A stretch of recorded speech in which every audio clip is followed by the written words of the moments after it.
Hello, boys. This is White Pill Media, and welcome back to the channel. Boys, it's Saturday night. What are you doing up? Did you have a hot date? What's going on? What are you doing here? Oh, got nowhere else to be? Gosh, that's awkward. I guess you can come in, sit down. I guess.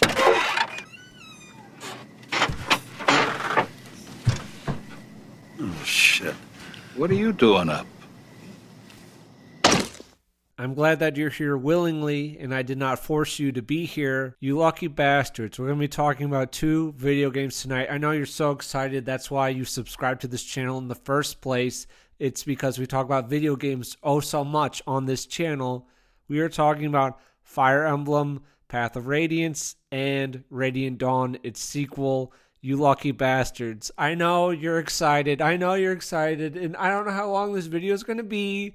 I assume it's going to be like 3 fucking hours, maybe 4 fucking hours. So I know you're extremely excited about this. And I know you're thinking like, well, I'm not really into these games, So this video is more for people who have played these games and are familiar with them. However, if you don't know anything about them, I'm going to rant at certain points, so you might enjoy that. You might think some of that's funny. I'll try to have some jokes in there, so maybe you'll get something out of it. Maybe you won't. Fire Emblem is a series of games. They are turn-based strategy games. They are from Japan. Path of Radiance is a game. It came out in like 2005 on the GameCube, and Radiant Dawn came out in like 2007 on the Wii. And yeah, they're just turn-based strategy games. They got like some like kind of anime-esque elements. It's a long series. It started like sometime in the 90s and is still going. This video isn't going to be like a super in-depth commentary, right? And blah, blah, blah. Basically, if you want to hear about like some retard's playthrough of these two games going in blind, and I'm going to talk about like what I liked and what I disliked with full spoilers, you might get something out of it, right? You might enjoy just how bad I was at playing these and how much I suffered. But so yeah, this video I wrote out some stuff that I'm going to talk about, but it might be a little scattered. It might be a little here and there. So just kind of bear with me. This is just a guy talking about like his thoughts, right? So just whoosh, there you go. This is going to be like a super collected, in-depth hot take on Fire Emblem, Path of Radiance, and Radiant Dawn. It's just a guy talking. I'll have a timestamp below for when I actually start getting into Path of Radiance discussion. I'm going to talk about that first and then Radiant Dawn. I think I'm going to have more to say about Radiant Dawn than Path of Radiance just because it's like the bigger sequel that ties everything together. But there'll be some stuff for Path of Radiance. But before that, I'd like to just quickly get into my history with the Fire Emblem series. My first game was actually Fire Emblem Awakening. I didn't play it until like 2015. I think it came out in like 2014. I liked it. I don't remember too much about it. It was fun like pairing people up. I don't remember much about the story. There's like some fat guy that no one could like see, even though he's like right there. That's what I remember. And soon after that was like the Fire Emblem Fates games. Like it was Conquest and Birthright. I got the Conquest one, whichever one like had the older sister with the purple hair and the boobs. That's the one I had. Oh, but then it's like with the older sister thing, it's like you're not related by blood at all. So it's like, oh, forget it. Like there's no replay value for those games once you figure that out. Anyways, I also played like the Echoes, Shadows of Valentina game, which was okay. I remember there was like a weird camera thing with it, and you would like run around in dungeons, which was different. And then I did Three Houses. I thought that was pretty interesting, but I had zero interest in like the Three Hopes game because that was like one of those Japanese games where you like run around and like you just slaughter a bunch of like weak ass units all at once. You know what those are? I don't know what they're called, but that just looked like crap to me. And then Engage, I did not like the art style for that. That just looked really bad to me. And apparently you just get like a bunch of rings and stuff, and then like these rings have like older Fire Emblem characters in them. It's like that just looks really bad to me. However, I've been getting into emulators recently, and I just recently did like Pokemon Emerald because I only played Sapphire when I was a kid, so I played Emerald for the first time and I did Nuzlocke with it. I have a video about that on the channel, but that was kind of fun. So I'm like, what are the good old Fire Emblem games? Because I'm like, I got an emulator, right? Why not give it a spin? And I kept seeing online that's like Path of Radiance and Radiant Dawn. They were like consistently on this like list of like good Fire Emblem games. So I'm like, sure, why not? And I also read that you could carry old save data from your Path of Radiance to Radiant Dawn, and I'm like, that's really awesome.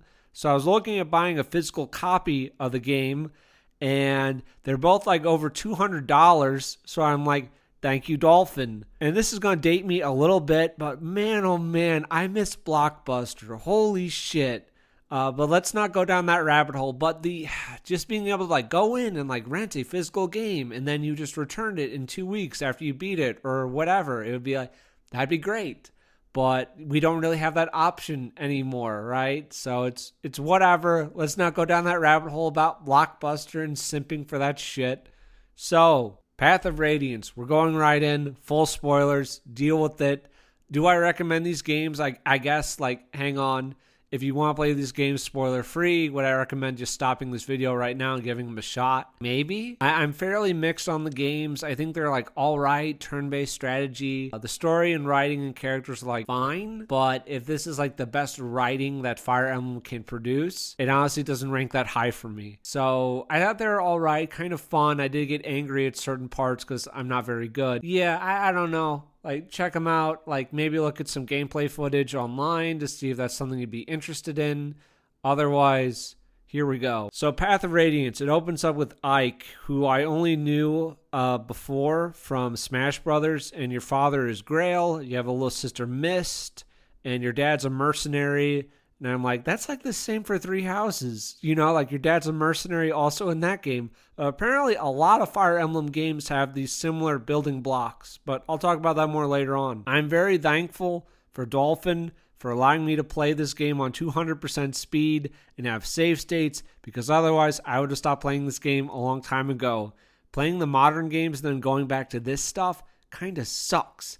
You cannot skip the enemy movement turn, and even on 200%, it takes its time. The characters are a little bare bones for me, and they don't have like supports like the later games. Like, I like the supports in Awakening and like Fates and Three Houses because it does like add more to the character and flesh them out a little bit. And not all those characters are like super deep or that interesting. A lot of them do fall into like generic like Japanese kind of cliches, and that's okay, not great.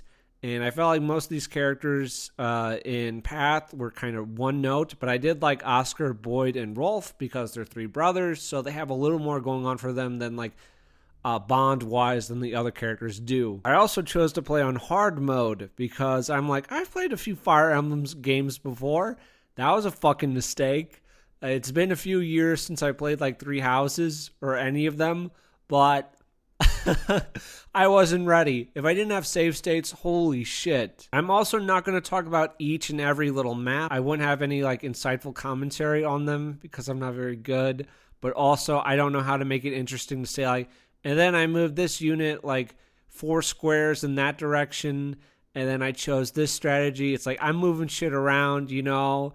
And the first several missions are very simple. And if I talk about every little map, it's going to be like a very long video, and these like beginning maps are very straightforward, so there's not much to say. So after chapter 3, the plot kicks in. Our country, Crimea, has been invaded by Dane, so now we're defending our nation and racing to the capital to see what the hell is going on, because like apparently the entire royal family has been taken out. On the way, we fight some Danes who don't even want to talk. They're just trying to kill us.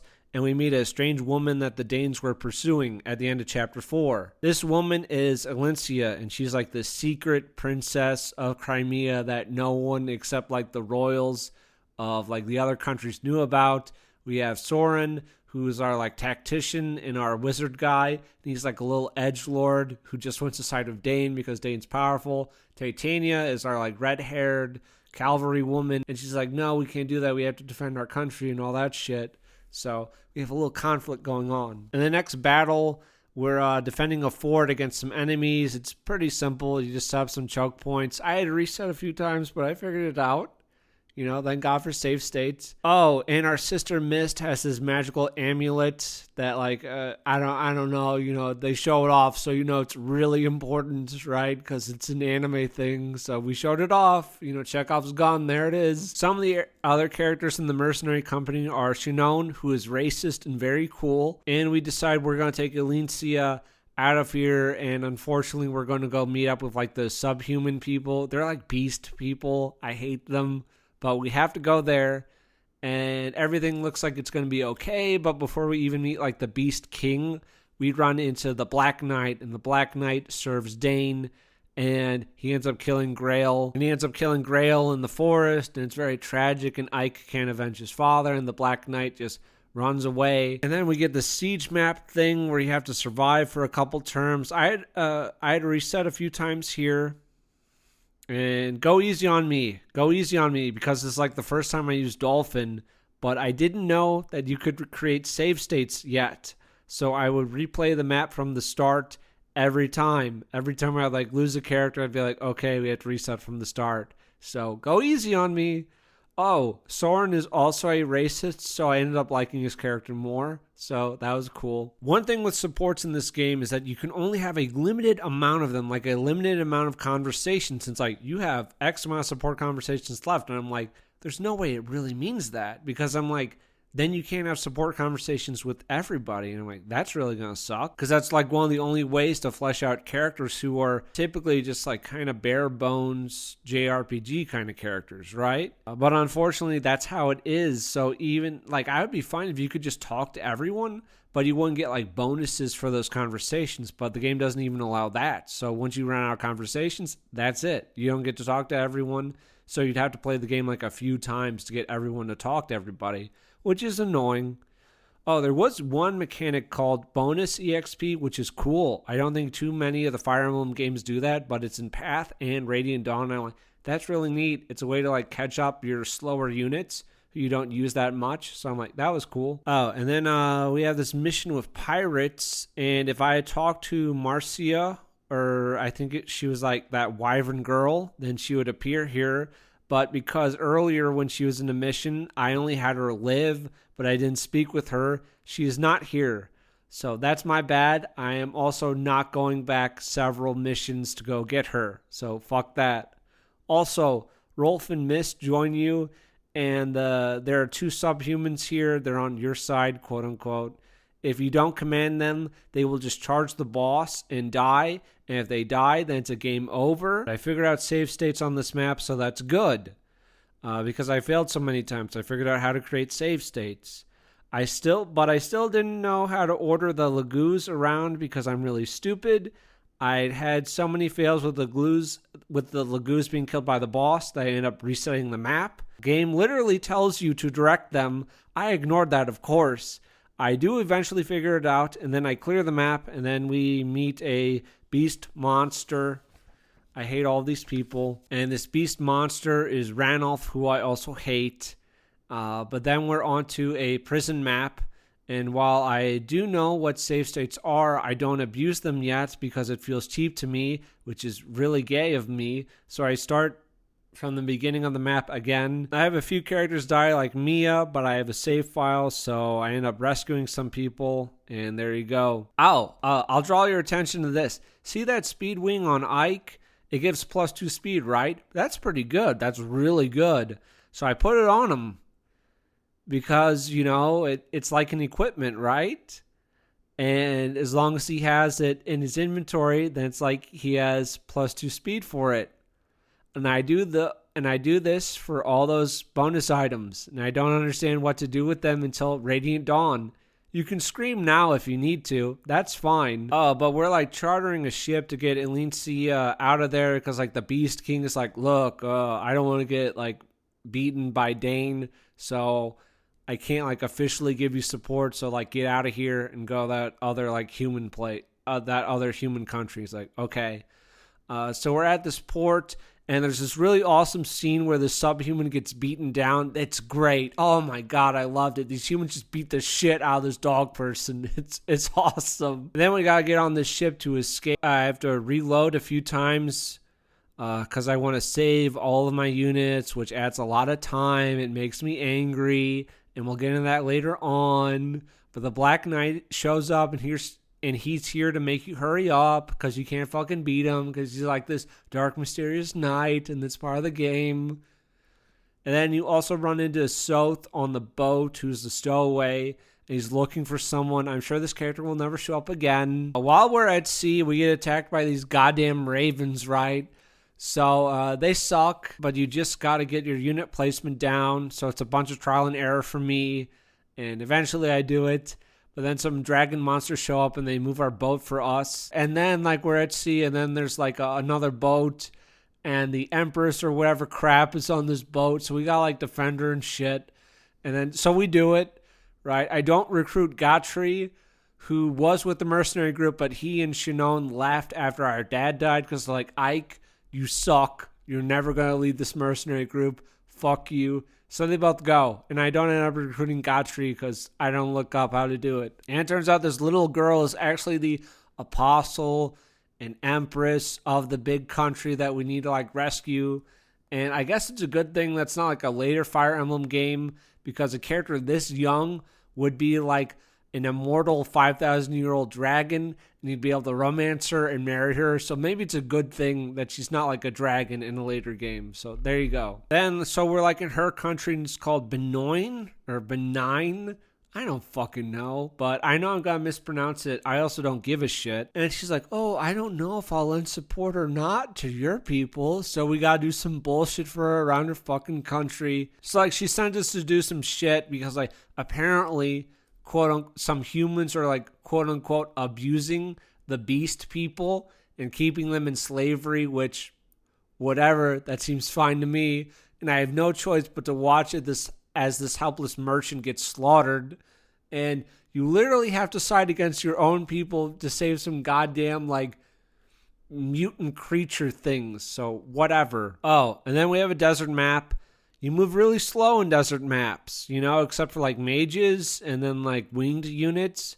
So it's really gay. And also because we're fighting a bunch of beast people, the enemies and like their animations whenever they transform takes forever. And it's just really, really tedious. But we do that, and apparently they're like fighting to free all like the beast men in the country who are enslaved. So you're like, oh, whatever. And then we cut to the Raven King, who is another beast person, and Rayson, who is one of the Heron clan. And they go to this creepy old forest, and it turns out it's a trap. And Nacella, the Raven King, sells his friend to this beast pervert, like as you do, called Oliver. But Oliver's really a patriot, and he loves his country, and he loves his people. So he's not really a bad guy, but the game tries to like force this narrative that he's like evil or whatever. I don't know.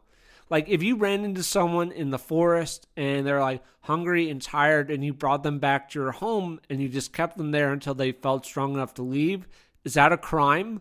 This game tries to make that into being a crime. Whatever. So then the Empress commands you to trespass into this man's home, and you find that subhuman there, and Oliver, before we can explain that, no, we're here to like just punish the subhumans, we think you're great, he runs off into the forest to look for Rayson, and this Duke Oliver, he's also looking for him. I actually like these maps. It's 4 maps in a row, and you have to bring enough supplies at the start to last for all 4 maps. So it's like, that's interesting, that's a challenge. And you actually find a girl heron in the forest, and she's the sister of Rayson. Ike is weak in the last map because he has rescued Leanne and he can't just drop her. Oliver rightfully accuses us being jealous of him, and I admit I am jealous of him. He's a religious man as well, and I just made a wall for the last one, and I just trudged my way forward. It's a little slow. The mages off to the side really pissed me off. A good man is killed, but, oh, thank the goddess, we saved some monster beast people. And then the head of the faith, Soniki, she's the head of the faith and the state. She kneels in the muck before these subhumans and apologizes to them for this quote-unquote genocide. This alleged genocide where supposedly all of the Heron clan were killed years ago in the Serenades Forest Massacre. But here's two of them right now. Here's two of them right here. Apparently they were all killed, but in this genocide, these herons just pop up whenever. And there's another heron in the next game, but we'll get into that later on.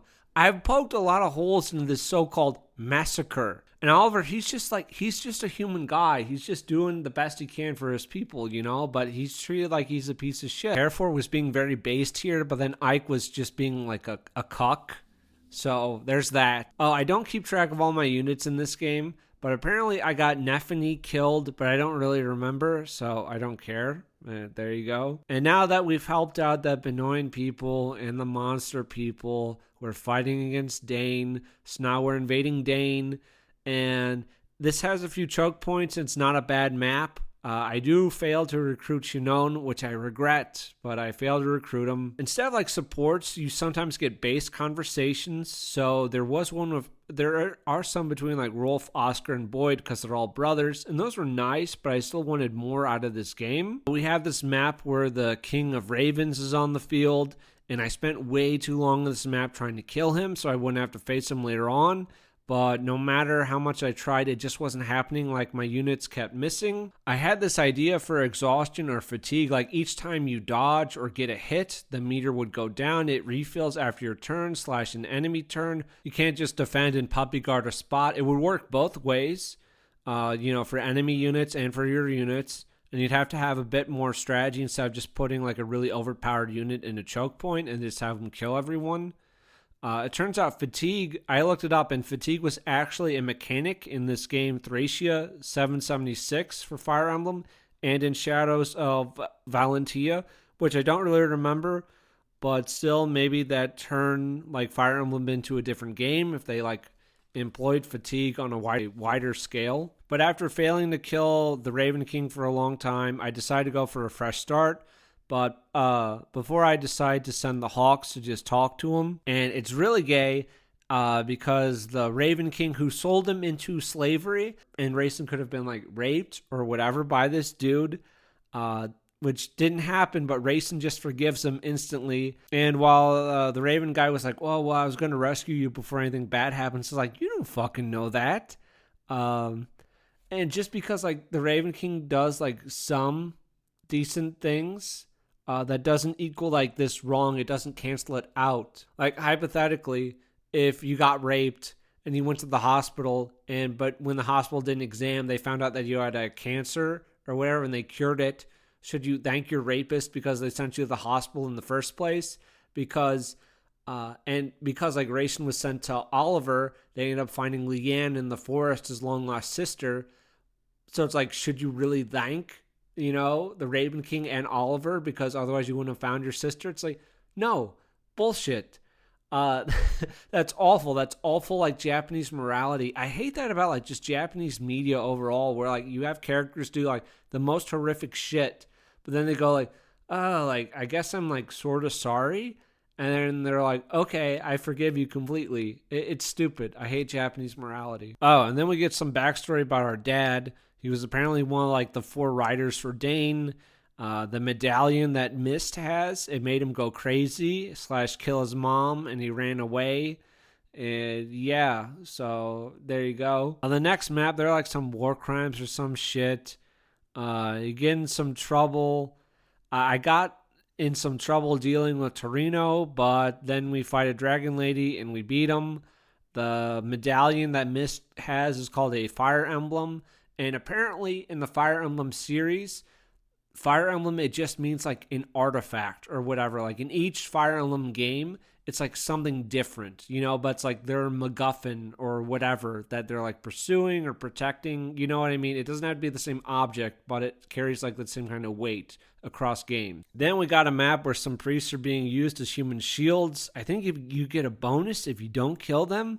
I didn't get the bonus.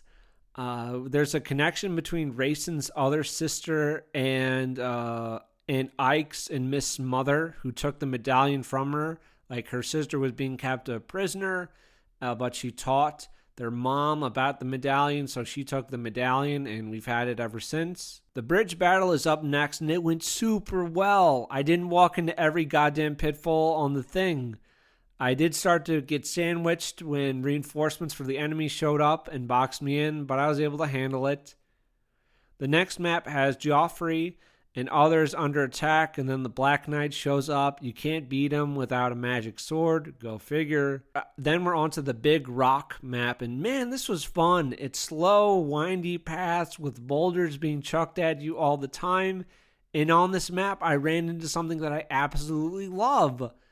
There were a few times when I was using the Dolphin emulator, and it would say decompressing save state, and that would mean that the game is frozen and that there's nothing that I can do. The save file is just bunk. And I was only using one save file at the time, so that meant I had to reset the map from the beginning. And I'm a bit angry about this, but I continue, and after a few reloads to save units, I'm back to where I was before. So I save again, and it happens again. I didn't learn from last time and make multiple save files. I thought the first time was just a fluke. I was also saving it to a file and not doing /load states, which is just better. And I've never had a decompressing save state by doing save states and load states, only from doing like a save file. And on this map, I'm just like rushing to beat it the third time because I'm really pissed off. And Lago is killed, and I don't reload for him. I'm happy to have him dead. I'm tired. I'm angry. And this choice ends up leading to a trickle-down effect for later on. Now we have to defeat one of the Riders of Dane, and I'm playing sloppy and not really caring, and I get Elincina killed, so that's reload. I'm pissed off by the amount of enemies too, because the maps are just taking a really long time in the end game. So reload. I won't let Boyd die, but Hawkface, he can go. Mia dies. I don't reload for her. I'm like, whatever. I'm tired. Bastion dies. Fuck him. But it turns out that I did let Boyd die, and I didn't reset for him. I wasn't paying attention. I thought I'd saved him. I didn't. And I just refused to go back for him. You're at a castle in the next battle, and I end up letting Oscar go, and also Rise, which is a mistake, but that's what I do. And then there's also level versus the Black Knight, and I just get the fuck out of there because I don't think I can take him. After all that, we got the Feral Laguz map with Izuka. We won't see this guy again. And it's another map with a shit ton of enemies. Nasilla is still here, and he ends up rescuing Leanne, who was captured, which doesn't undo all that he did, but whatever. And then I end up letting Mist die in this map, who is my last healer. And then there's a basement with some alleged experiments that were going on against the Laguz people. Allegedly, quote unquote, we don't see it, so maybe they're just lying. I lost a lot of units on this map, and it's a very, very serious problem. We have an evil monologue of Ashnard. I don't think if I mentioned it, but he's like the king of Dane, right? And he reveals that he slaughtered his whole family to be king. For the final chapter, the issue became one of who to use, because as you can see, I have only a handful of units left, and most of them were completely untrained, and I had never used them before. I had 14 I could pick from, and the only viable ones I had were Ike, Soren, Lucia, Titania, and Kieran. I didn't have a strategy at first, and I just wanted to see what I could do. I get a game over. My weak ones can't hurt the enemy at all, but they can act as little meat shields. I end up figuring out that the center is my best option, so I rush all my units towards it, and I almost pulled something off on the first attempt, but it fell apart, and I lost. Titania gets killed. I push Elincia too far up, and it's defeat after defeat. But I start to develop a strategy. And then I have Ike holding the left and he keeps the cavalry at bay. I have Titania at the top, and Elincia is flying around to heal everyone, but the wyverns are a problem. But I'm able to manage them, and it's all good until Kieran takes too many hits, and then he goes down. I was feeling pretty good for a moment, and then Ashnard's all like, I'm coming to you if you're not coming to me. So that's fucked. It completely invalidates my strategy. And I think I could have held out with that strategy if Ashnard didn't decide, like, fuck this, I'm coming to you. And on the final map, I think that speed wings are consumable.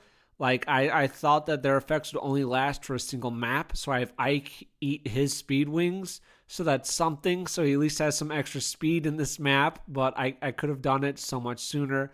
Whatever. So Ashnard's coming down, and my new plan was just to have Ilincina run away, because otherwise she would be one shot by Ashnard, and then Ashnard just kills the rest of my units. There's a ton of resets with Ilincia being too close, and just other BS. I thought I had soft locked myself for a while, but I did find a viable scenario by running to the trees with Ike for extra cover and defense, and I got lucky with a couple crits.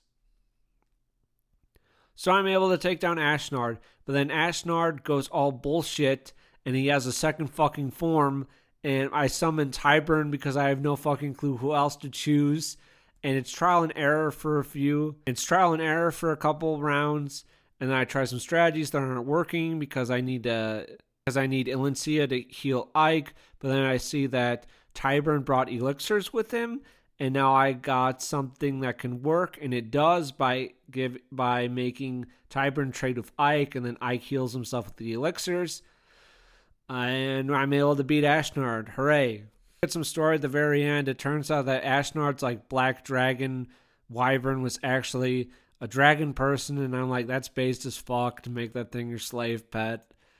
You meet up with some people, and then we get some cutscenes. Ilincia becomes queen, and there's a ceremony and all that crap, and that's Path of Radiance.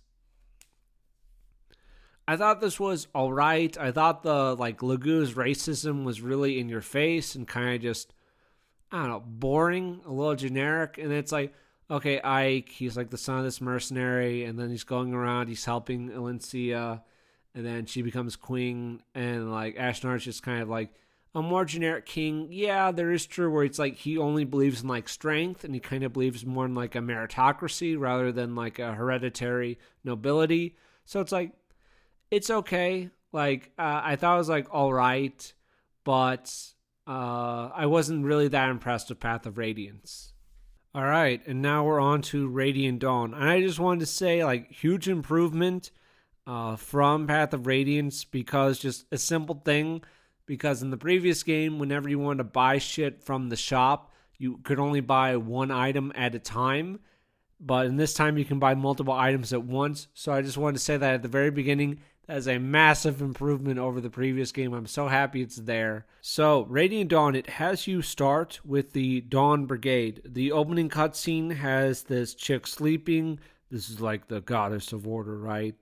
And there's this chick with silver hair and this bird and Soth from the first game from Path, who I never used. And you got this scene that's basically stolen out of Berserk. If you don't want to get hurt, don't struggle. Ladies and gentlemen, I have returned.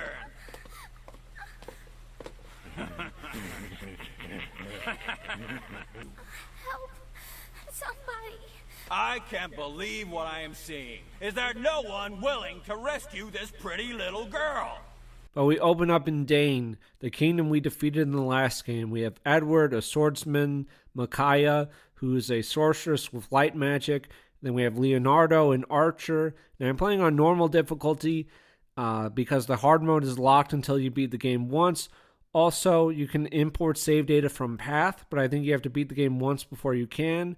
However, I think like even with an emulator, you can use a path save file to transfer, which if that's true, that's really cool. So there's been this little time skip from Path, and Benoin is now the occupying force of Dane because they won the war. Oh, and Micaiah, who is like the sorceress of the group, she can also kind of see the future, which makes sense because she has colorful hair. And we also meet Noland, who has an axe, and Soth is a thief. I like the art style too. It's less bright, and I think the Dawn Brigade looks really good with their portraits. I do really like the Dawn Brigade, even though they're not the most fleshed out characters. That's something I'll talk about more later on, but just of how like desperate and gritty their first few missions are, because they are like very underpowered units, and you're on the run as a resistance force against the occupying army. Because like you're this occupied nation, you're fighting for the soul of your people, and against all odds, you're supposed to come to power. And the Dawn Brigade is just great. You know, it'd be even better if we had like cool uniforms and everything, but like I love it, you know. That's just like it's a really powerful story, and it puts you on like the other foot, right? Like, okay, you defeated the big bad nation in the last game, and here they are. So that was fun. That was a cool choice. Of the city for the first few maps, and I had to play the second one like a few times because I forgot to talk to all the people in their houses because they give you shit. Also, I like the Dawn Brigade because there's only a few characters here, and they're not very good, but it makes it fun because it has this extra challenge to it. And Mayaka can do like some miracle crap where she saves like some kid's life and shit. Then we get put on a map where we're saving somebody or something, but we get this little healer named Laura, and there are these ledges that you can climb up, and these were cool. These were a nice little addition to the game. They were not in Path of Radiance. I don't think so. So those are cool. Mayaka and Laura, they got like taken to jail because like I forget his name. He's a generic like occupying general of Dane from Benoin, and he captured them, but now we're breaking them out of the prison. We got Amy, who is a merchant chick from the first game. She's a yellow unit, and Kurth, the dragon boy, also a yellow unit. I don't know why he was in Dane again. Someone tell me in the comments. I fucking forget. I had some trouble with this map. There's lots of resets, but I managed to pull it off. And now we have access to the convoy and shop, so that's great. And we're off to the desert, and we run into some bad lagoons. There's a lot of treasure here, and it's not a hard map. But I do grind the boss a little bit, but not too much. Also, Meg has returned. The really good character from Path of Radiance. I'm so happy. Meg, who let you back in the house? Oh, and then here's some bullshit. Here's some goddamn bullshit. You remember the so-called massacre of the Heron clan? They were all wiped out. Well, here's another one. I guess they made a miscount in the victim tally, and this guy's name is Raphael, and he's the brother to Rayson and Leanne. So it's like, wow, we went from they're all dead to here's 3. So I don't know how many more there's going to be, like 1,000, you know, 1 million? 5 million? More than 5 million? Who can say? Oh, and we're in the desert because supposedly there's a long lost Prince of Dane out here, and we're trying to find him to serve under him. And we run into Torino, who is a general in the first game. Oh, and one thing about Path. So, in Path, where if a character would be like killed in the battle, they would be dead, right? Well, that can't really happen because all the characters from Path of Radiance are also in Radiant Dawn. So that does take away from Path of Radiance a little bit. So everyone from Path has survived, which is whatever. But now if they're supposedly killed in Radiant Dawn, then they're dead. So Torino is here, and Izuka, who is like the generic, like kind of mad scientist guy, is also here, and he serves the prince. And the prince is Peleus. He was living as a commoner, and he had no idea that he was Ashnard's secret son. So now we've become the Dane Liberation Army, and we're fighting the occupational forces. I did like how we beat one map, and then we get thrust in the second. I thought that was cool. It doesn't give you like time to really catch your breath. It's like, okay, cool. I did have some complaints, which is like the sheer amount of enemies. That complaint will hold more weight later on in the game.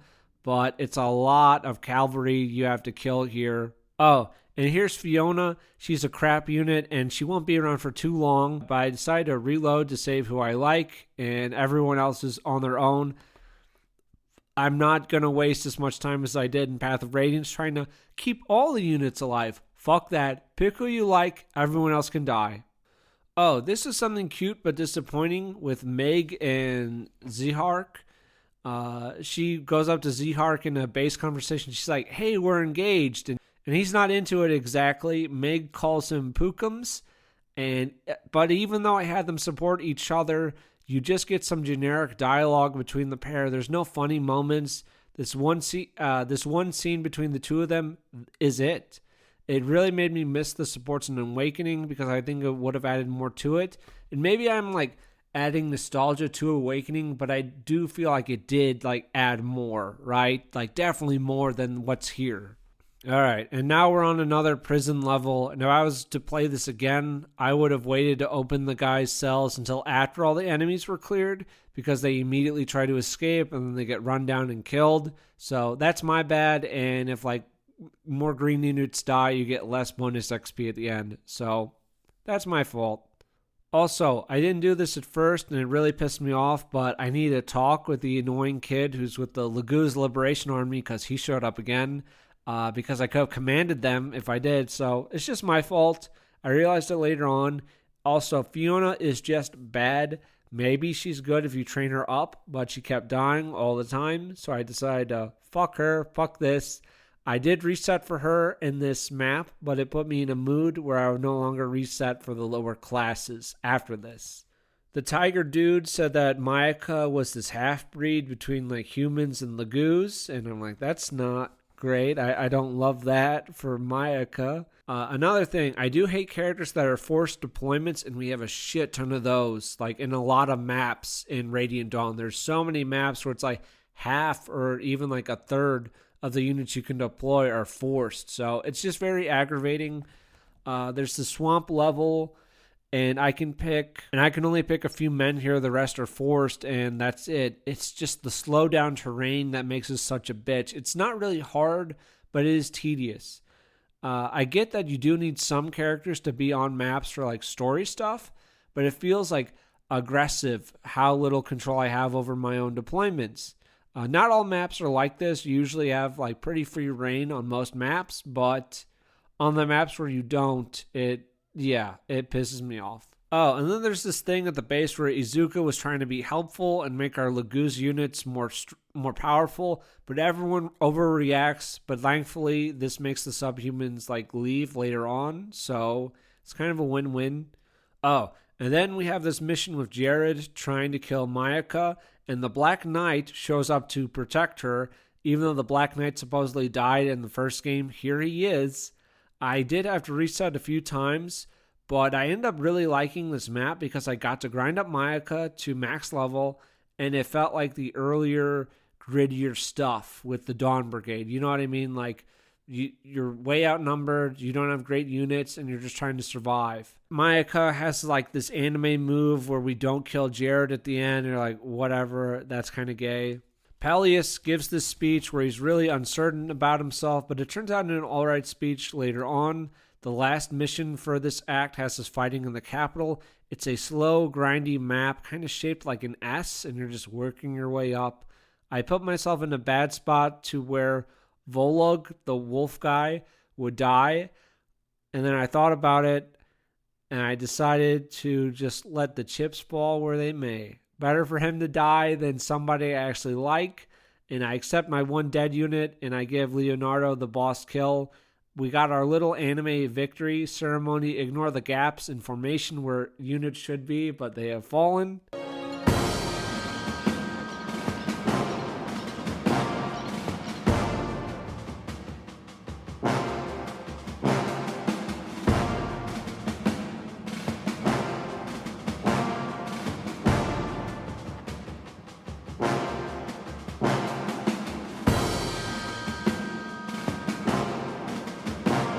Now we're on to Act 2 with Elincia and Crimea. Ruling is difficult for her, and she decides to clear her head, and she runs into the Heron Girl, so we rescue them from some Benoin soldiers. This horror guy shows up who's a Wyvern unit, and I don't know how I was supposed to like get him, so I didn't. Maybe I was just supposed to like talk to him or something. I don't fucking care. But he's a really great character because he sleeps a lot. That's it. That's his character. And that Illumina or whatever, that one like thunder bitch, apparently she just likes to eat food. So really, like, Japan is really showing their best with their really detailed characters. Oh, and it turns out that people are rebelling against Elincia, and they do have like good, like compelling arguments that we're not taking reparations from Benoin. We had to suffer through a Dane occupation, and we just forgive Dane completely for this. And a lot of people are very upset about it. But we don't have any good answers to them. We just fight them. Yeah. And in this map, we have Nephany and Brahm. They're simple country folk. And then we also have Heather show up. Heather is a thief. I was a little surprised since this is a 2007 game and like, oh, this is based Japan, but there she is, and they're like, there's no subtlety or anything to it. She's just like, hey, I hate all men. And I'm like, this would be like a little fucked up for like a kid to play. You know what I mean? To like encounter that. But the map was a little difficult for me because it's really just these two, but it was like Dawn Brigade style. So it was a little gritty, so I liked it. And also, somehow Heather didn't make it back to the camp. Somehow she just got killed out here. So, oh well. Then we had this dark cave mission. Nothing happens here. The rebellion is growing. And honestly, the rebellion has a lot of legitimate complaints against Elincia for being a terrible ruler. So I'm really more with them. All joking aside, it really does seem like she's pretty shit. We meet Makalov, who has pink hair and he drinks a lot. And we meet Danved, who is the one black guy. And now we have a mission with all of these allied units. It takes so fucking long. The enemy turn movement and the allied turn movement is ridiculous. Without 200% speed, there's no way I would have finished this. But brave Danvid and Makalov rushed to the front to fight. Their courage was great, but they were so hasty that Danvid went without his weapons and they ended up getting surrounded. There's nothing I could do but watch it happen. It was very sad. What? You think I'd have someone killed because they're like gay or had pink hair or were a furry or they were black? Excuse me, you didn't answer me. You just trailed off. Yeah, I did kind of trail off there, didn't I? You think I'd send men to the front unarmed? That's crazy talk. You act like I forced these guys to go to the front unarmed. Like they're prisoners of mine or something. Like what the hell is wrong with you? Anyway, back to the game. You boys hear what the Fire Nation did with their last group of Earth Kingdom prisoners?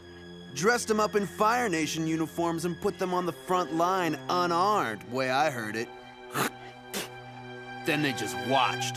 But yeah, this level is just so fucking long. It's one of the worst, I think, in Radiant Dawn. So the rebels have come to the capital. Lucia has been captured, and we got Dick to defend the castle with. This wasn't good for me. Look at my boys. Look at what I have to defend the castle with. We got defend here for 15 turns, and thankfully more units do show up, but this is another map with a big enemy ally movement phase. There was this awesome choke point with Brahm and Nephanese, so I grew to like these two, probably because I had no other decent units. And then after the battle, the noble Ludwig is about to hang this harlot when Team Cuck arrives to save the day. So Ike is back with the Grail mercenaries. We get news that the subhumans have declared war on the humans. Basically, the animal people accused them of perpetuating a so-called genocide, and humans have to accept that claim with zero evidence or their own investigation into the matter. They just have to believe them wholesale. And if they question it, the Lagoos call them genocide deniers and demand money and reparations from them. The humans say that they will not negotiate with terrorists, and one of the beast people's messengers tried to eat a human child, and the beast was killed in self-defense. And the Lagoos call this an act of murder. This is insanity. Oh, but Ike decides to betray the human race and work with these things to kill humans. I do wish that this caused actual conflict within Ike's ranks because everyone is just okay with this, which I don't find grounded at all. Canonically, all joking aside, Shinon is a racist against the Lagoos. If anyone wouldn't go along with this, it would be him, but there's no dialogue from him about it. This just feels very lazy. You know, he would absolutely disagree and probably fight for Dane or Benoin against the Lagoos. I do hate that Ike is a race traitor. Like, what if you helped the Lagoos Alliance wipe out all of Benoin? What happens then? Like, the beasts now become masters over the humans. You think you would be kept around as one of the good ones? No. Even if your side is bad, you stick with your own kind because you would never be accepted as one of the beast people. You would always be an outsider to them. All joking aside, this is what I've been trying to tell you all along. You stay with your own people. The Lagoos won and decided why not remove the other potential human threats. What happens then? So it doesn't address any of that, and I do think there is a legitimate dimension to it where you probably wouldn't want to side with the beast people over the other humans. You got this long map with lots of allied movement, but it's simple enough. You have to lead the retarded beast guy general through the woods. But the following scene is egregious. Gatry is in love and wants to show off a girl to his friend Shinon, and Shinon literally speaks no lies about the Lagoos, but Gatry wants to be with a subhuman.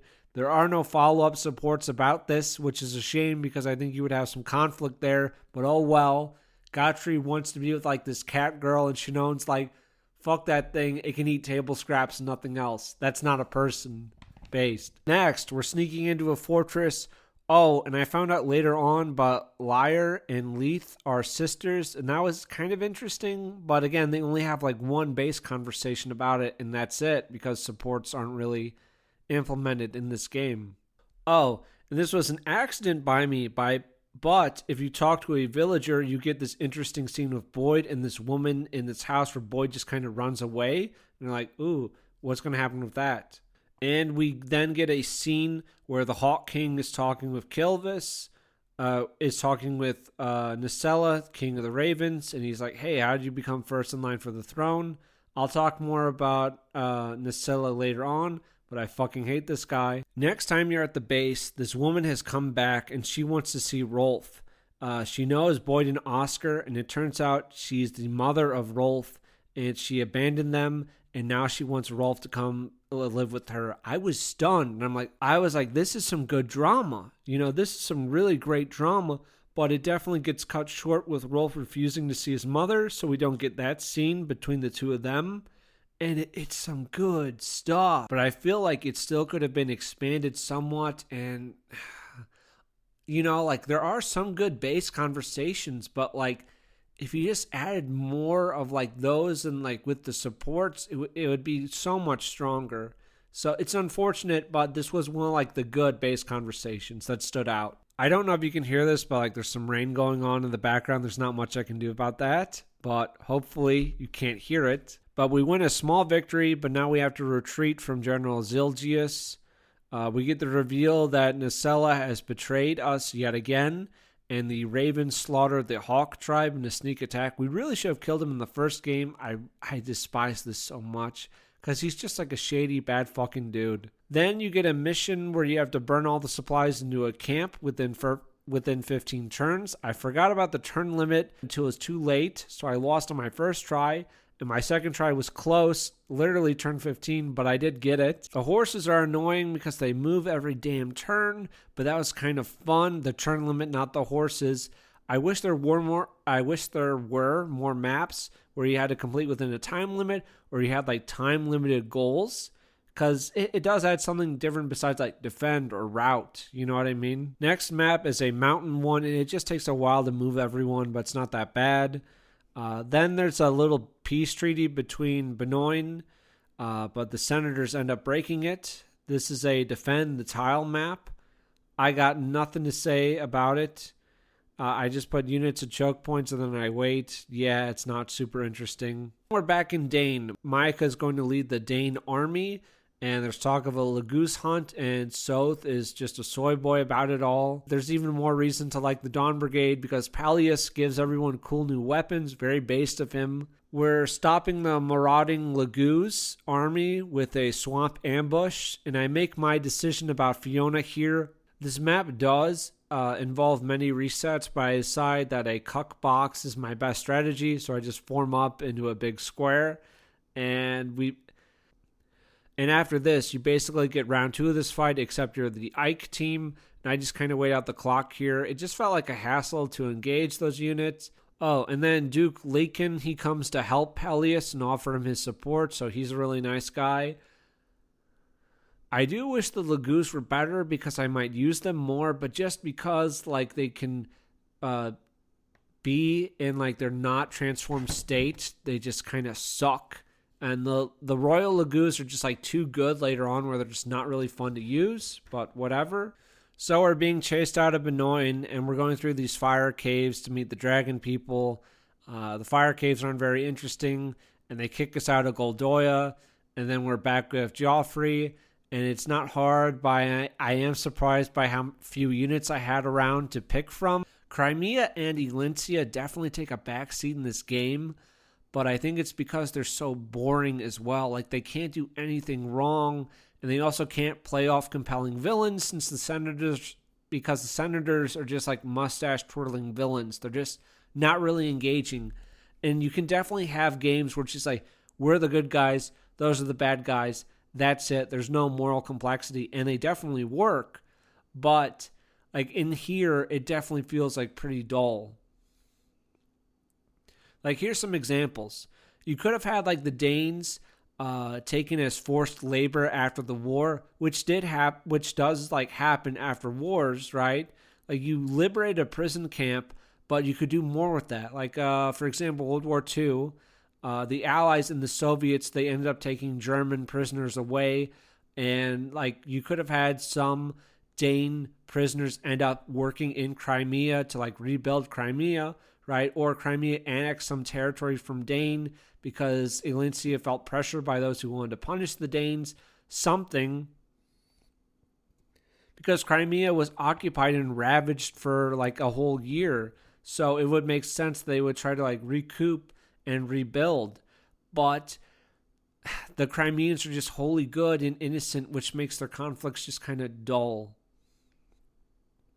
Also, so the Benoit people, some of them had been like enslaving Laguz, and some of them have been abusing Laguz, right? And now the Laguz invaded Benoit, and you could have had the Laguz like go for revenge, and they start enslaving humans or abusing them, and it will have added a layer of complexity. So we get none of that. The Laguz are just good, right? They're just a good, just army, and the Benoits are just evil, and Ike is kind of boring. And I don't mean like you have to make it morally gray where everyone is like a sarcastic, quippy nihilist who doesn't care when atrocities happen. But like, you could have, oh, we did this, we beat the Danes, and now there's some consequences to our actions, you know?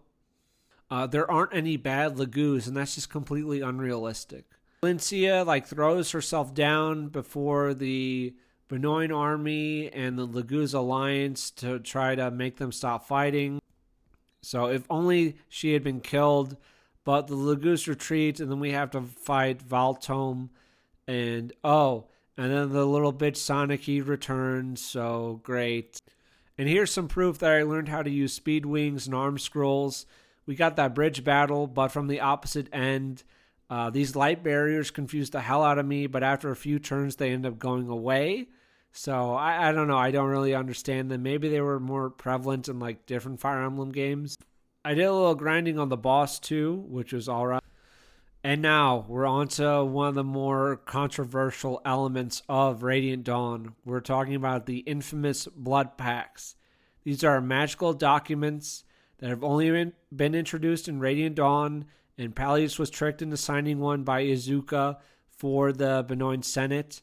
They are powerful and abstract magic. Essentially, he must do anything they demand, or they can start a disease / start killing all of his people of magic. It affects like all of the people of Dane. And do the parameters of that sound incredibly vague? Good, because they are. This is incredibly bad writing. It takes agency away from Palius because he signed it without knowing what it was. And also, there was a blood pact against Nacella, the Raven King, but I'll talk more about that later on. Does the blood contract work with the current borders of the country, ethnic bloodlines? Like, if you were a Dane person, but you lived in Crimea, for example, would you be affected?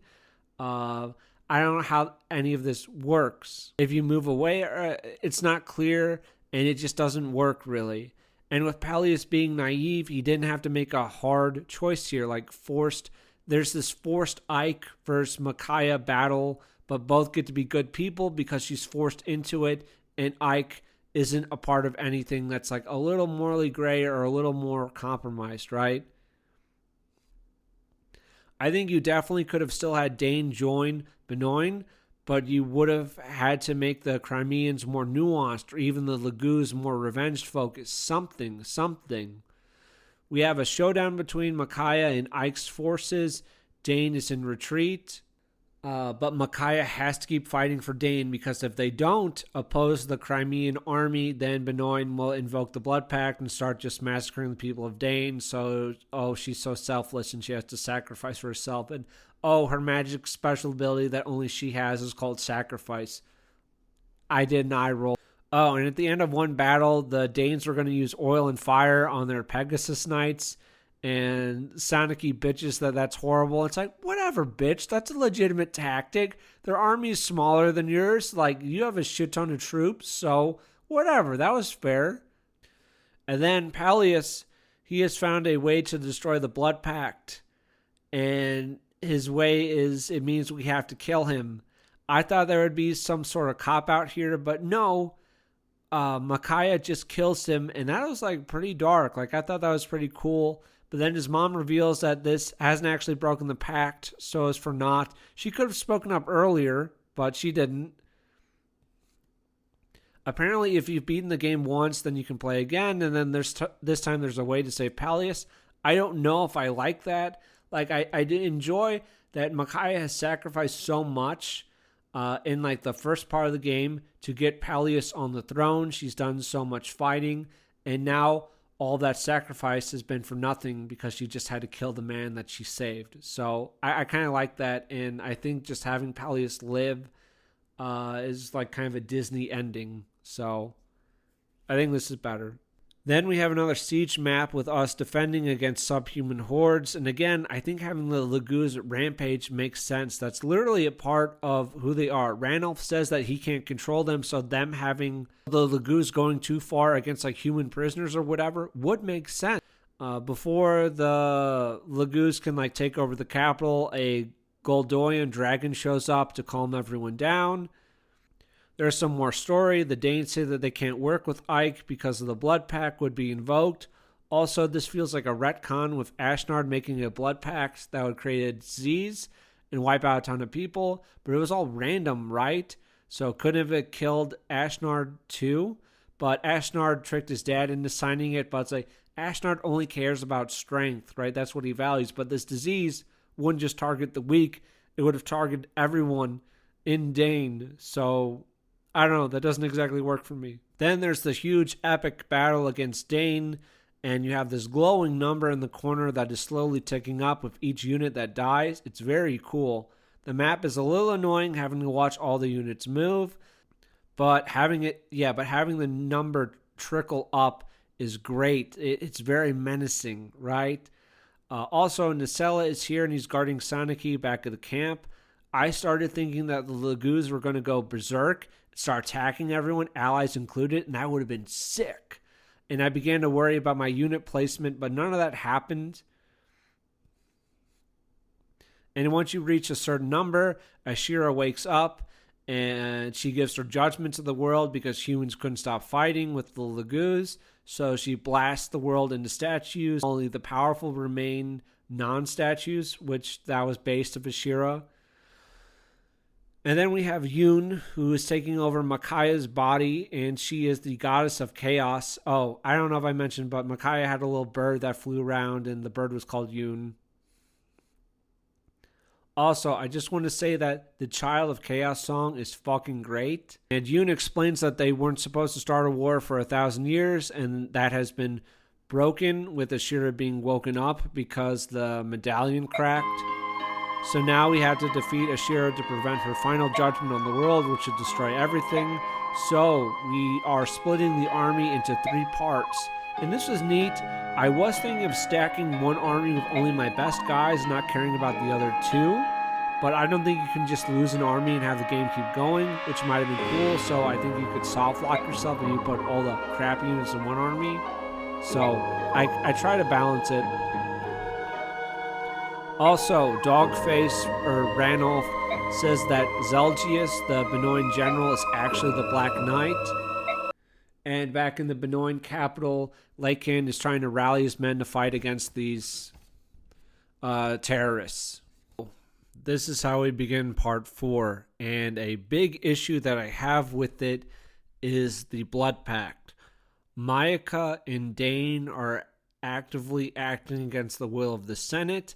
Can the Senate not invoke the pact now and start killing off the people of Dane that have been turned into stone, or would only affect living people?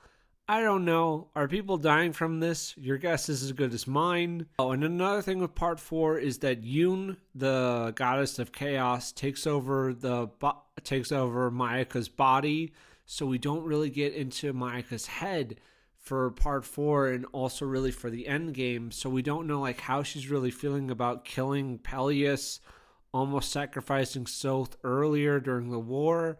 None of that. So I split my armies as best as I could.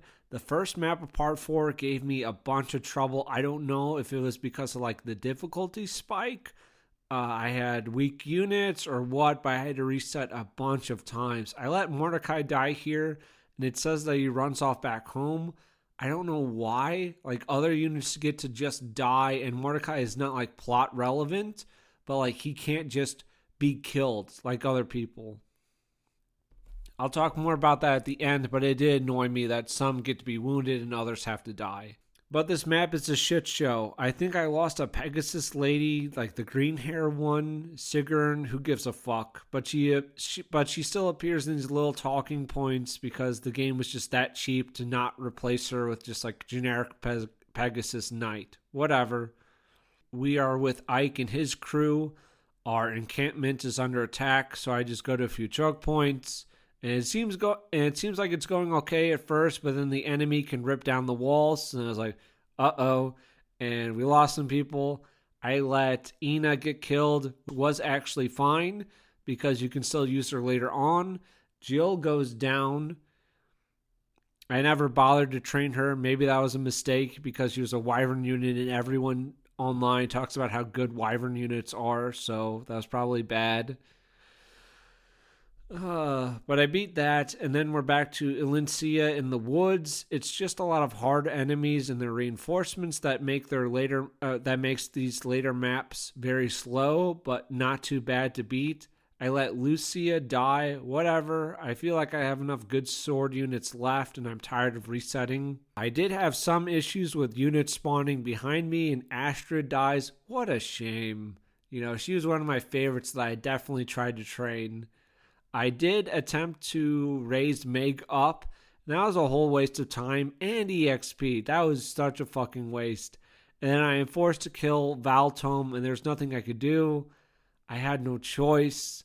So I have to just slaughter this beautiful, innocent man. What a shame.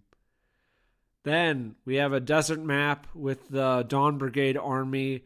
Lekin lays down some righteous truth that there's literally no good answer from our side. There's no rebuttal. Sanaki is a false apostle and we should strike her down here and now.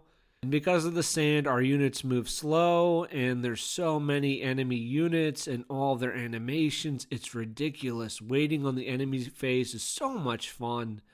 I keep my core brigade off to the side and then the Black Knight shows up and that's cool. But I did have one issue with 3 Wyvern Riders showing up behind me, but with some trial and error, and that old crow fuck getting killed, it works out for me. And there's an issue with Soth being chased around the map by a mage, and he stopped being a good unit, but I still wanted to save him, so Leanne takes the bullet.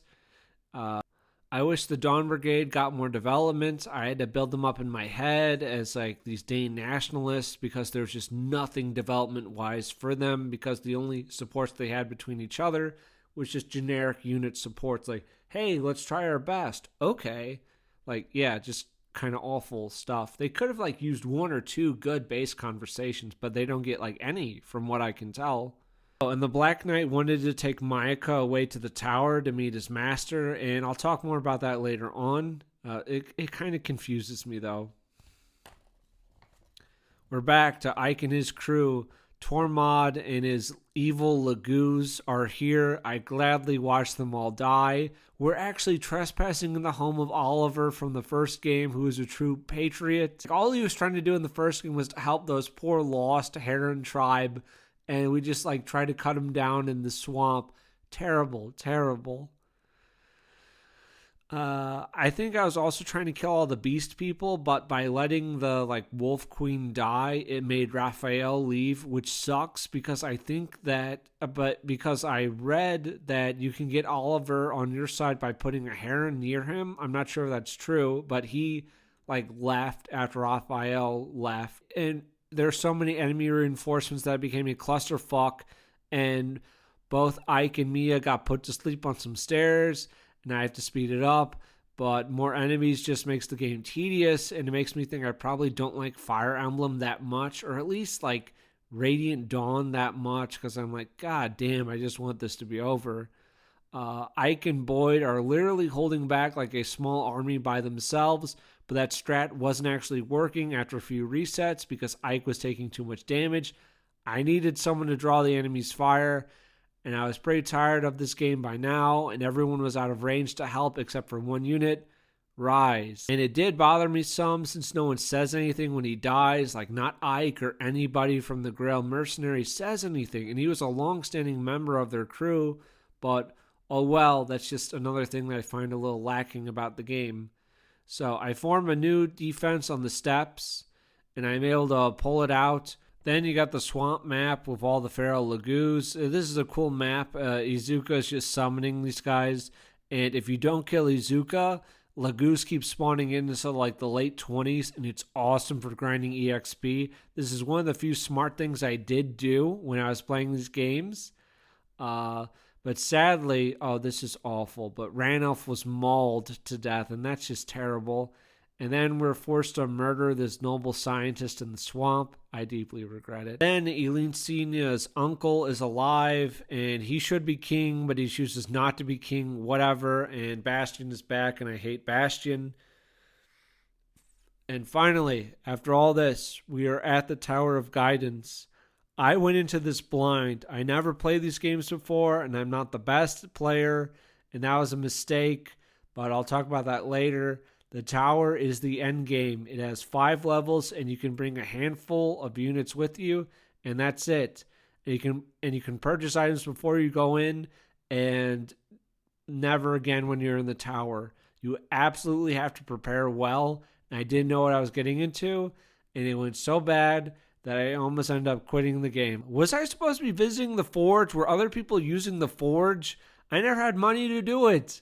But whenever I look online, it's just people talking about all their superior weapons from the forge. Well, no one told me. What the hell? Rookies are completely insane! And like whatever choices you make right before you go into the tower are locked in. So you really can't afford to make any mistakes. And, well, I'll say this. If you do end up checking these games out, you absolutely must create a separate save file from just before you enter the tower, which thankfully I did do, and don't override that file for anything. Just always have that file. The first thing that pisses me off about the Tower of Guidance is that okay, I accept that some units you have to bring along for the plot, like Ike, Mayaka, Sanaki are the ones that I agree with, but Soth sucks, but you have to bring him. He doesn't do enough damage to keep up with the rest of the units, and I don't think he's needed plot-wise at all. He has nothing to do with the remaining plot. I also wish that he and Mayaka had more time to develop together. Also, why isn't her sacrifice ability talked about more or like used more? She does it that one time saving that boy who gets killed, but she never uses it again. And you're also stuck with the 2 dragon units who I absolutely don't want because I don't find them interesting, but you have to bring them along, right? So you have this huge roster of like 70-something characters, and you get to pick just 10 because you have to take everyone else. So you just get 10. It feels bad, man. But I make my choices, and they probably don't seem the best, and they aren't. But the ones I pick are Edward, Leonardo, Noland, Laura, Mist, Titania, Soren, Oscar, Boyd, and Rolf. I buy some supplies that I need, but not nearly enough. But we'll get into that in a bit. I keep saying we'll get into that in a bit. Sorry. Oh, and you also get one of the herons to accompany you, so I go with Racing. The first level of the Tower of Guidance. So you have Lakin, who has a shit ton of troops with them. Also, Lakin says, by the way, the Blood Pact is still in effect. Hasn't it been going on this whole time since Ashira turned people into statues? Like, how many people have been killed by it so far? Yeah, because he says, like, oh, by the way, it's in effect. Now, this map isn't too bad. I did reset quite a bit, but it's not that hard to grind through. I do notice that there is a bit of a nasty imbalance between my units and the opposing units. Mine are a bit under-leveled, and they don't have the best equipment either. And it's a grind, but it's winnable, and I do win so. Basically, I just ignored the middle, and I sent 2 squads up the sides, and then I win, and then we finally destroy the Blood Pact for Dane, but then we get the reveal that Nasella also had a Blood Pact, and that's why he wiped out the Hawk tribe. We're supposed to feel bad for him because he was forced to do this. Again, he's lacking any agency here. Also, I questioned why he would sign a Blood Pact with with Benoit, and it turns out that he didn't. It's not really explained, so I had to look it up, but he inherited the pact from the previous king, which seems to be absolute bullshit. Even though the pacts already suck, this is even worse writing because he didn't sign it himself with his own blood, from what I read. Doesn't tell the Alliance that he's under the pact, but goes ahead and butchers the Hawk tribe to protect his people and do what the Senators want. So he's under the Blood Pact, but the Senators don't demand more of him, and I wondered why they didn't activate it when he directly fights them, and apparently it's because Sanaki is the ruler of Benoit, so by him obeying her, he doesn't violate it. And since Sanaki was imprisoned for some time, he couldn't go to her right away. Still, he could have told them what was happening and then put all of his power into the war as a race against time to save as many of his people as he could. I hate this. It really makes me wish that he could have been killed in Path of Radiance. And spoilers, but he doesn't get killed by the Hawks at the end of this game. He gets to fly away, and if I was a Hawk, I would hunt him down for what he did. I would make sure to wipe him out. Sure, he did this for all of his people, but the Ravens never show up in the game again, so it just kind of sucks. It's just like, oh, he saved the Ravens, but we never see the Ravens again. Also, if Benoit has had this pact over the Ravens for so long, why are Ravens allowed to pirate their ships and attack their merchants?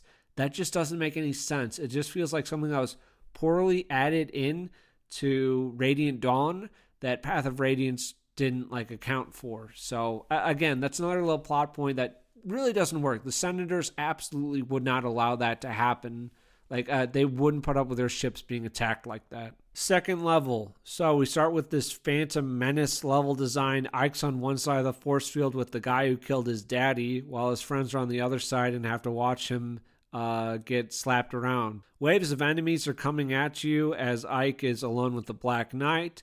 Now, I didn't do this, but if you give Ike a bad sword and a shit ton of healing, you can heal Ike each turn as your units grind on the enemies below. It's a good strategy that I didn't do at first. I just make a defensive square and hog the force field. There's nothing to this level gameplay-wise, but unfortunately, I let the map end at turn 6 because Ike gets some crits, and he kills the Black Knights, and then we get a new sword. We get some backstory that Zelgius was a branded and he served Sephirin. Sephirin is also a branded. More backstory. Monsters and humans were one race, but they split into humans and Lagoos, and they fought.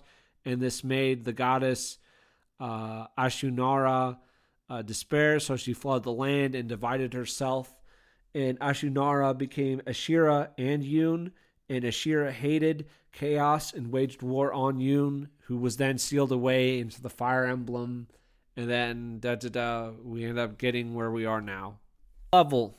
We are going up against the dragons of Goldoa, and you're supposed to equip your best items, and then Yun will bless these items just as the battle starts, and this makes the items unbreakable and also stronger.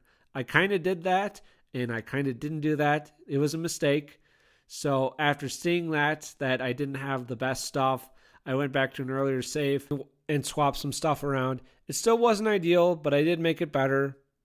I also don't deploy the 2 dragons that I do have that I was forced to take when I should have, because apparently the other dragons will not attack them. But because I just don't like the Laku's playstyle wise and I resent being forced to bring them, I don't deploy them. I spend about an hour when I just have the King of the Dragons left to fight. Here's the thing with this boss. He will heal himself for 30 damage every single turn, and the units that I have are doing little to no damage to them. I try a bunch of things here, and I'm doing everything that I can, and it looks like I'm stuck. I've been on this map for 40 turns, so another hour with just this boss left, and I haven't made any progress whatsoever. I looked my units over, and I came to the conclusion that I simply couldn't deal enough damage. How'd I beat him? You ask yourself. How'd I progress? It kind of looks like I soft locked myself, huh? Well, the answer is pretty simple. I cheated. I want to say this now before some people click off angrily, but I did cheat here, but I do go back and I beat it legitimately. But I just want to say that off camera, I spend about an hour and a half to probably 2 hours looking up cheat codes and trying to plug them into Dolphin. Even though Dolphin came with a bunch of cheat codes, none of them work. But I tried those. I looked up other ones online. None of them were working. And I'm so pissed off. I hate this game design that you can soft lock yourself after you've put in hours to get this far into the tower, and then you cannot progress because your units cannot deal enough damage. So it's incredibly frustrating. Again, I played very badly, but I still find that to be frustrating game design. To be fair, I wasn't ready for the tower. It was horrible, and I debated quitting a bunch, and I honestly wanted to stop playing because it just killed all my fun. I just was not having any fun anymore. It was like towards the end of Path of Radiance, where it's just like, I want the fucking game to be over with because I just want to make this video. So I had spent several hours getting this far up the tower, and none of it mattered because I couldn't land a crit on the guy because of his ability, so I couldn't rely on that or try to cheese my way through. So that was it. I was very upset and I was tilted. And it became clear to me that you cannot fuck around when you pick units and equipment at the base of the tower, because you get one shot and it has to carry you through all 5 levels. And it's very punishing for new players going in blind. And I'm sorry that I cheated, but as I said, I do go back and be legit, and I'll show that off. But none of the cheats seem like they are working. Like I found one cheat where it's like you could control the Dragon King, but that didn't help me finish the level because my units couldn't attack him because he was an allied unit, and I couldn't just like make him kill himself or whatever. So it's just, it kind of sucked. So none of the cheats were working until one of them finally did. So thanks to Y from France for the infinite movement cheat, and that's what I do here because otherwise I cannot do 30 damage. More than 30 damage a turn, which shows you just how badly my army is equipped that I can't do 30 fucking damage to beat this guy. But then we're on to the 4th level, and Sephirin is here, and he reveals that he's this evil dude that wants people to be killed by the goddess. So level 4 has us verse Sephirin and his elementals that go around the map and they do magic damage, they warp around, and they're really annoying. I'm definitely outmatched. I'm outmatched totally, but I still keep trying. And after about an hour or two, I decide to reset from the top. He will never stop. I decide to reset this map. He will never stop bringing in reinforcement elementals. And if at the end of a turn he has no elementals around him, then he will teleport to the other side of the map. But then I finally get him alone, and it looks like maybe I can do something. And after multiple attempts, probably 2 hours, I can beat him, but I had to cheat to get here.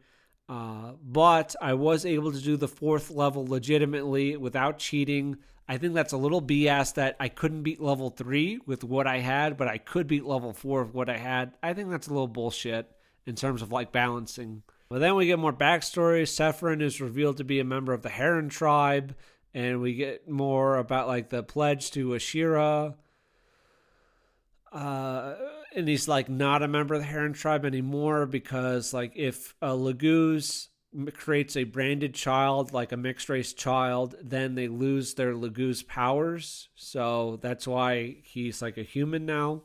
On the 5th level, we face down Ashira, and Yoon tries to talk her out of rebuilding the world. She literally brings up race mixing as an argument against remaking the world anew without any subhumans. Of course, you don't have the option of siding with the literal goddess of order. We almost had a world built on peace if we let her win. We were on the verge of greatness. We were this close to providing peace and security for the galaxy. We almost had a perfect world built just for the humans. I will say that I am sick of Japanese games where you literally have to kill God. It's so overdone. I'm not a religious person, but I roll my eyes at this crap. I spend about an hour and 30 minutes trying to beat this legitimately. She has powerful barriers that redirect damage back to you when you attack. There's elementals. She does AoE attacks. She can silence and paralyze all of your units at once. It's very annoying, and my units just aren't up to snuff. So, despite all my flailing, it is impossible. So I busted the cheats out again to see the end credits. Oh, and fun thing I learned is that if Ike doesn't kill her, then she pops right back up with full health.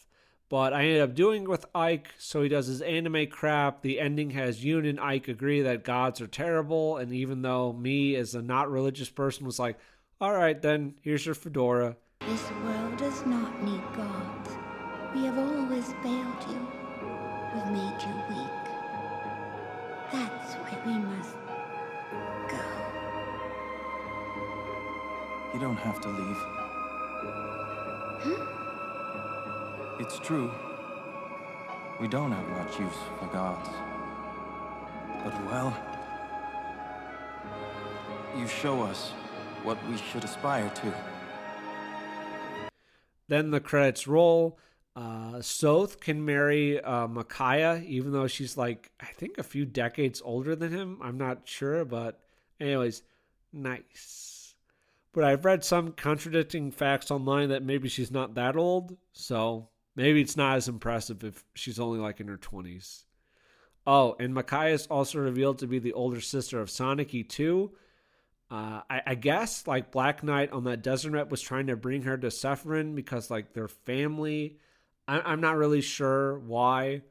Oh, one thing with Ike is that he has to be the one that deals the final blow to Ashira. Anyone else and it doesn't work. And this feels cheap to me. He already defeated the Black Knight. He got revenge for his father, right? And it seems like Mayaka has this connection to Ashira because like Yoon takes over her body. And I think it really should have been her. Like Ike and Alicia kind of feel like side characters in this game until like Ike comes in like part 3 and he just kind of shoves Mayaka off the spotlight, which I find kind of annoying because he's not that interesting to me compared to her. But anyway, talking about the credits.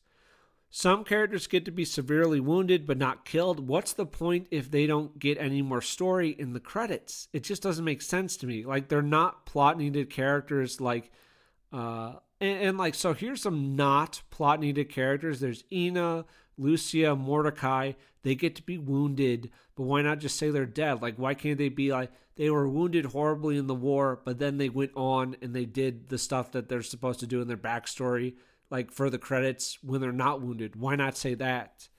But they also just won't say that they're just dead. Boyd can marry Mist, which was nice, but apparently she can't marry Rolf, which I thought kind of sucks because I kind of liked pairing them up in Path. Also, Soren is the child of Ashnard, and I just saw that online, and I'm like, okay, I guess, but I think like there's a bunch of hoops you have to jump through to get that in the game, so I'm like, fuck it. I ended up leaving the game alone for about 10 days. I was tilted. I was very tired. But after those 10 days and like the game just gnawing at me like, come on, you can fucking do it. You can beat this shit. I wanted to get even. And thankfully, I had made that save at the bottom of the tower. And I loaded it up. And I looked up some tips to help. And I sold absolutely everything I didn't need to get more healing and better healing, like psychic staves and all that other stuff, and everything else I would need. I was back. I also bought a Wormslayer sword to help for the dragon level, and also the Pershcat's knife for Soth to make him more usable since I'm forced to take him. And everyone got better stuff, and I swapped some skills around which I hadn't bothered to do before. Like Rolf got Adept so he can hit twice in a turn, and then it came to unit selection, and I have the same frustration as last time with being forced to take so many units outside of my control. But I make the choice to trim Soren because he seemed really bad the last time, and I want to bring Mia, who has an A support with Rolf, and she's just a good character with a sword. I also give Adept to Edward, and I feel as confident as I can. I think it'd be easier to bring the Laguz Nobles, but I just don't like them character-wise, and just like gameplay-wise, just having units that are powerful for some turns and then awful for others, and then they just don't promote in anything, just makes them more boring to me. We're back at part 1, and I'm a lot more prepared now. And I know I'm SS and Axes with Titania, but I wanted to raise her sword level up so she could use the Wormslayer or a different powerful sword I didn't chant for level 3. But I know it's an issue, and it looks like the infinite movement cheat was still active. I had to spend some time trying to disable it. I was really worried that I broke my game somehow, but I tried rebooting it again, and my units were back to normal. So I'm like, okay, thank God. So I already covered this level before, but it was the same basic strategy of going up the sides. It was a little more annoying this time around with Likin moving around and all the reinforcements he brought, but I just viewed this as more XP. And also I was trying to grind Micaiah up to use better light magic, so she'd be like double S rank by level 3. For part 2, I give Ike healing, but I don't take away his Ragnar's sword, so my first attempt sucks since he crits Black Knight at turn 10 and ends level 2. So I decide that this is enough grinding for the rest of my guys. So I give him a steel sword and some healing, and everyone's getting a ton of experience from below, and it's great. It's going really good. But it turns out I didn't give Ike enough healing, so I have to call it at turn 20. And there were still some enemy units left, so I did miss out on some XP, but I think it went all right. I did get the majority of the units down there. For part 3, I give Mayaka the Rexaura, which is SS light magic, and she can't use that yet. But I'm hoping that it would still be blessed and I'd be able to grind her to that rank. And I do that later on, so that was smart of me to still like bless that, even though she couldn't technically use it right away. Ed gets his Khaled Bolg. Mia gets the Wormslayer. Rolf gets the double bow, which I got from level 1 of the tower, and that's like the best fucking bow you can get, and I didn't realize that my first playthrough, so fuck me for that. Boyd, the best I can do for him is a silver pole axe. Oscar, he gets a silver great lance. I see that Titania can't use the Elondite, so I end up swapping it with Mia, so Mia gets the Elondite while Titania gets the Wormslayer. In retrospect, this was overkill for the level.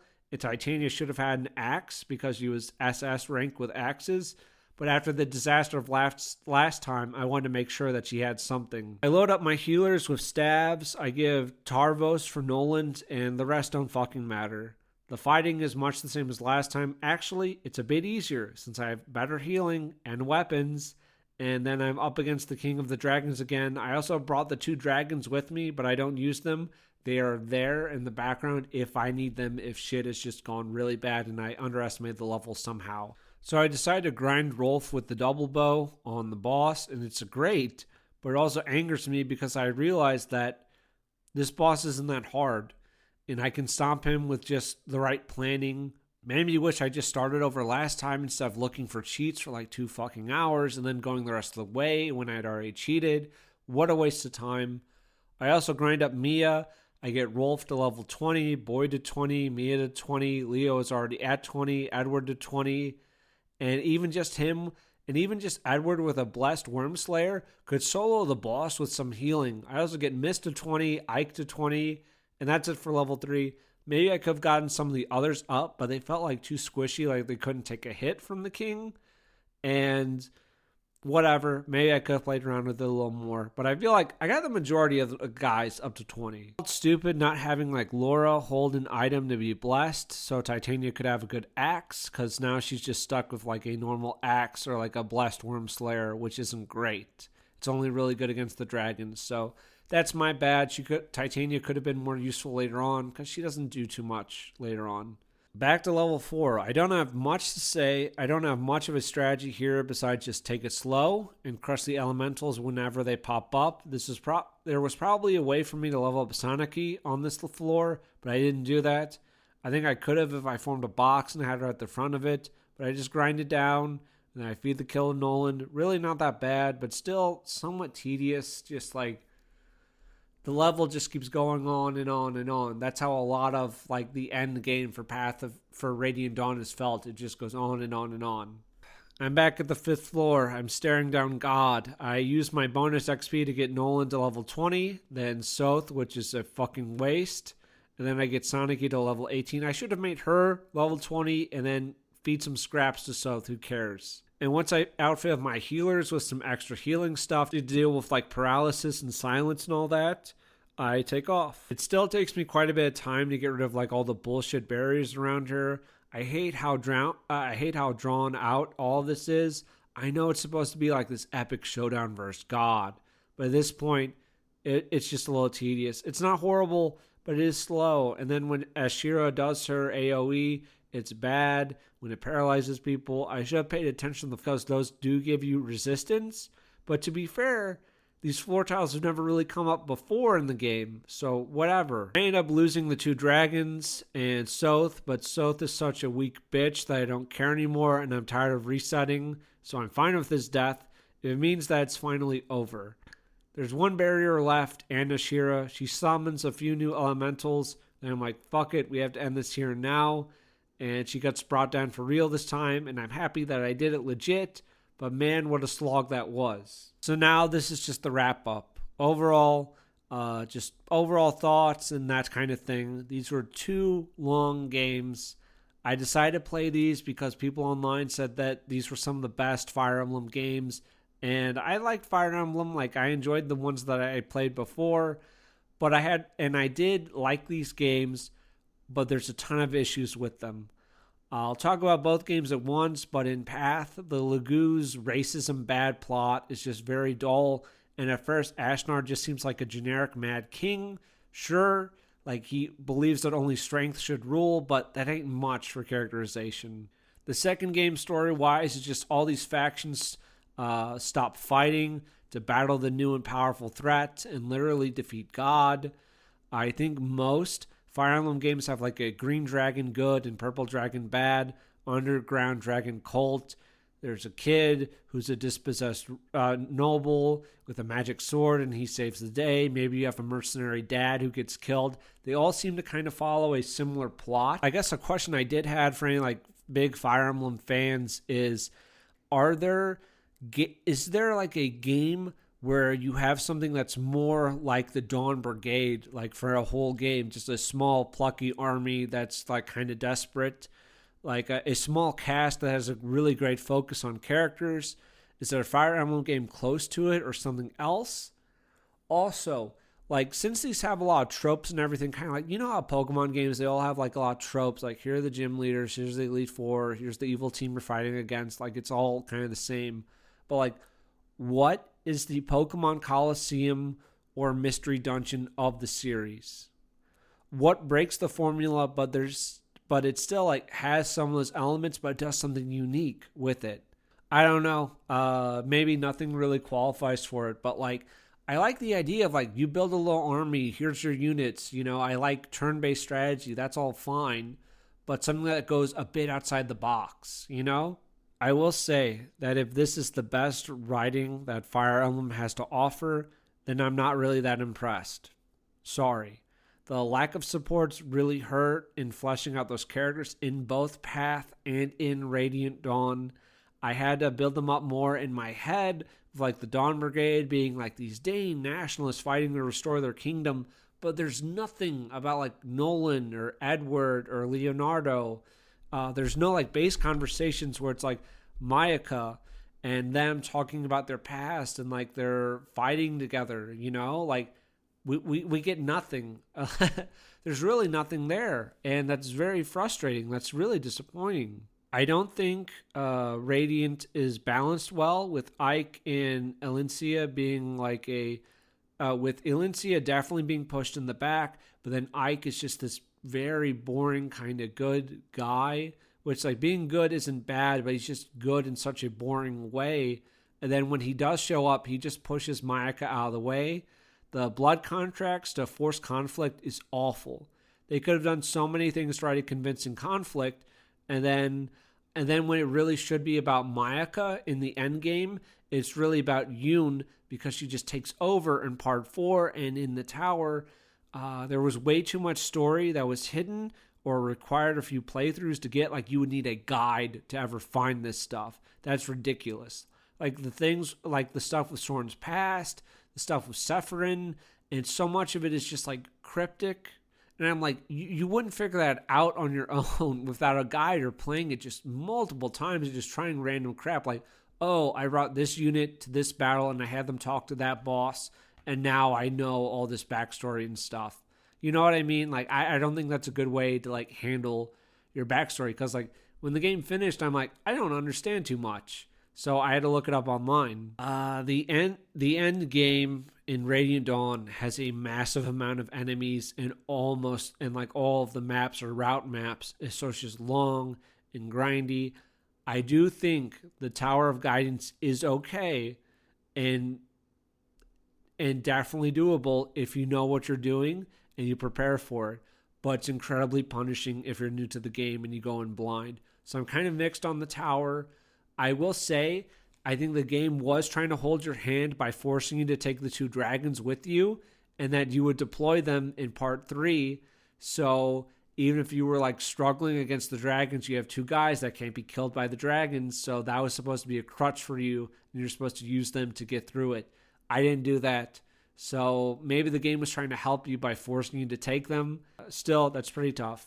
And just the fact that you have a ton of units with you, and you can barely take any of them with you into the tower. So again, that's just kind of frustrating. However, I am glad that I played these games. I do see why people recommend them. They are grand in scope with a story branching 2 whole games, but it doesn't quite live up to it for me, right? I did love the earlier part of Radiant Dawn with the underpowered Dawn Brigade, and I do wish there was more to it.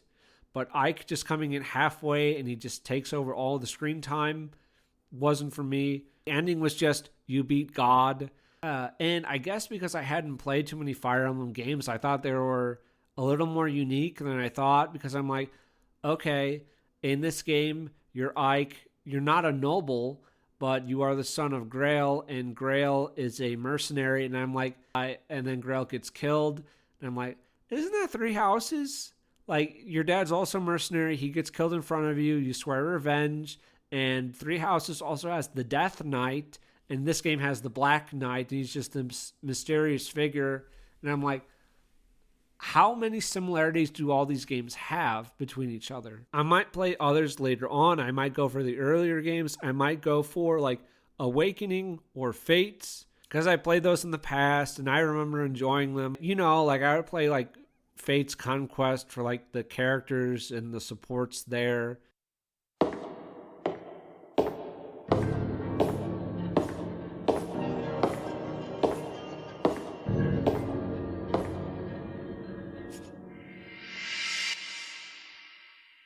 Ah, I see you missed your big sister. You're so cute.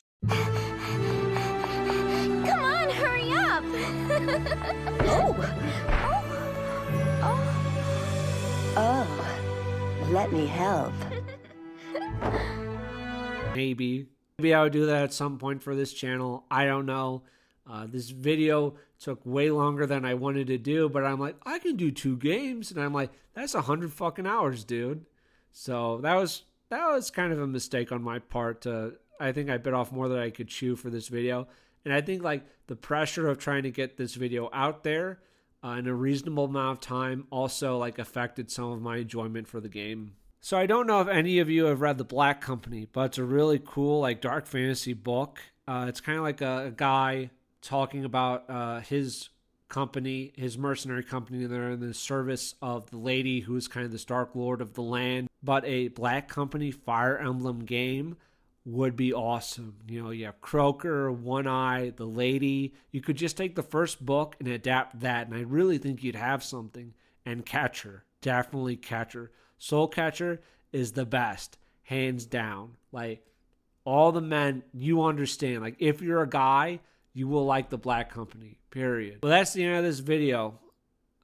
I'm sorry I didn't get into more of the gameplay, but I don't know what to say about the gameplay. It's like, okay, you have a weapon triangle. Swords beat axes. Axes beat lances. Lances beat swords. The magic also has a weapon triangle to it. It's like you move units around on a tile-based map. It's turn-based combat.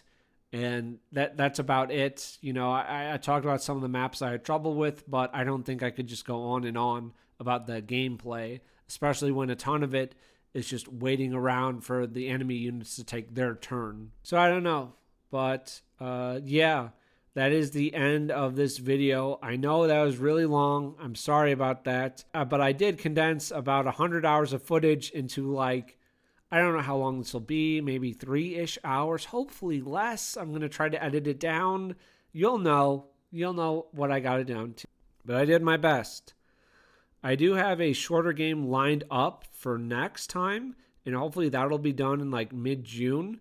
This is something from my childhood that I never beat. But I do have some video game content on this channel. There's not too much, but if you want a Schizo's take at Sons of the Forest, then you could check out that video. I do have some funny clips in there.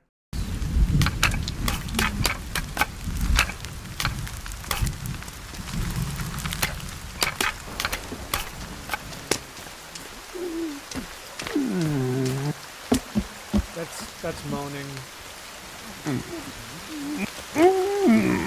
Jesus Christ! And if you like Pokemon Nuzlocke challenges, then I do have one for Pokemon Emerald, which is okay. It's probably not as funny as you would think, but I think it's okay.